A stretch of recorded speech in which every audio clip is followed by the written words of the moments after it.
တွဲဖို့ဝင်နေဗျတွဲဖို့နဲ့ဘက်ထရီတွဲဖို့နဲ့ဒီထဲက LED မီလေးတစ်လုံးရှိတယ်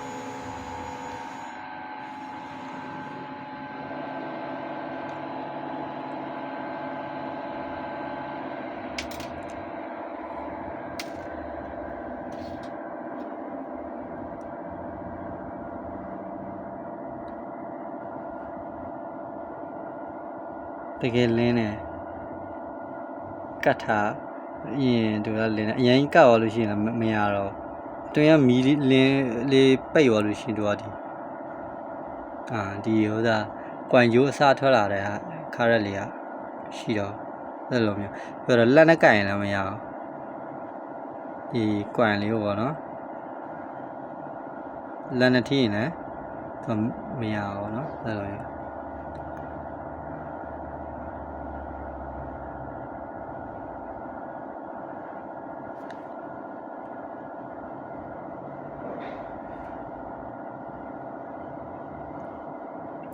သူကဒီမီဒီလေးကိုဘာမှမရှိဘူးเนาะဘာပေါင်မှပြီးထားတာမျိုးမရှိဘူးဒီကွိုင်နာကလိုက်လို့ရှိရင်တော့မီလင်းလာတယ်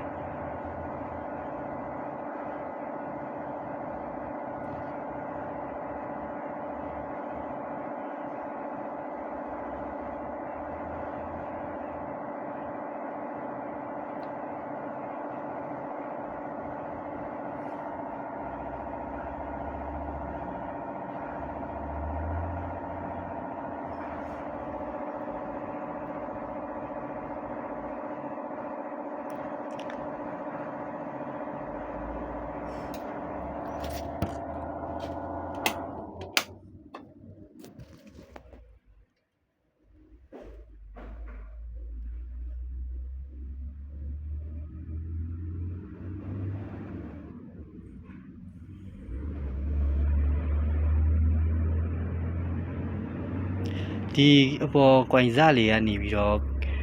သူထွက်နေတဲ့ခါရက်လေးကကြတော့ကျွန်တော်ဒီမီးခတ်လိုက်တဲ့ချိန်ကြလို့ရှိရင်သူကမီးအားဆုပ်သွားလေသူအဲ့ဒီခါရက်လေးကပျောက်သွားတာနင်းလာအဲ့လိုမျိုး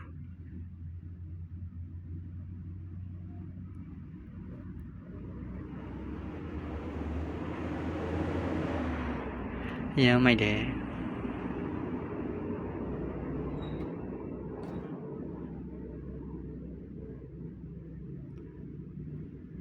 ဒါကိုကျွန်တော်ကစ်လေးဝယ်တာဗျ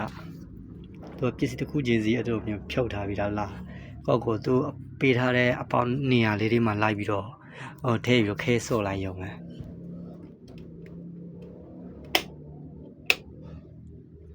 အဆင်ပြေသွားပြီအရင်မိုက်တယ်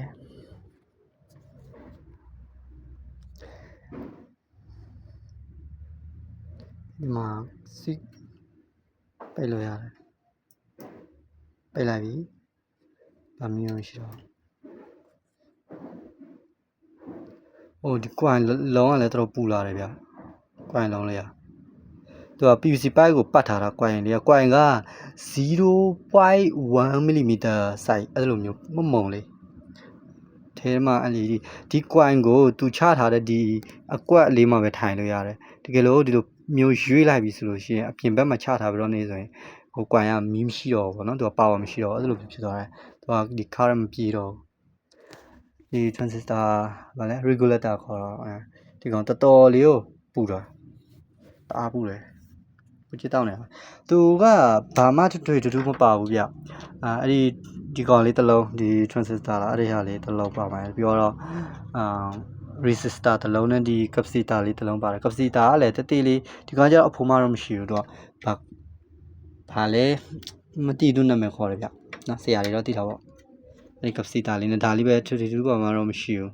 ဆိုတော့ဒါမျိုးကိုဒီလိုမျိုးသူပေးတဲ့နံပါတ်အတိုင်းကိုယ့်ဘောက်ကိုပစ္စည်းတစ်ခုချင်းဝယ်ပြီးတော့နေကိုယ်တိုင်တီးတန့်ပြန်ပြီးတော့လုပ်ကြည့်အောင်မယ်ဒီလိုမျိုးရနိုင်မလားဆိုပြီးတော့ဒါကကြတော့သူကဒီလိုမျိုးပုံစံအတိုင်းပေါ့နော်ဒီအောက်ကဒီ PCB ဘုတ်ပြားပါပြီးသားဆိုတော့ကိုကအပေါက်လေးတွေမှာထည့်ပြီးခဲဆော့ရုံပဲဆိုတော့ဒါကိုတီးထွင်တာမဟုတ်တော့ဘူးပေါ့နော်ဒါကျွန်တော်ပြန်ခဲပြန်ဆော်ရတာ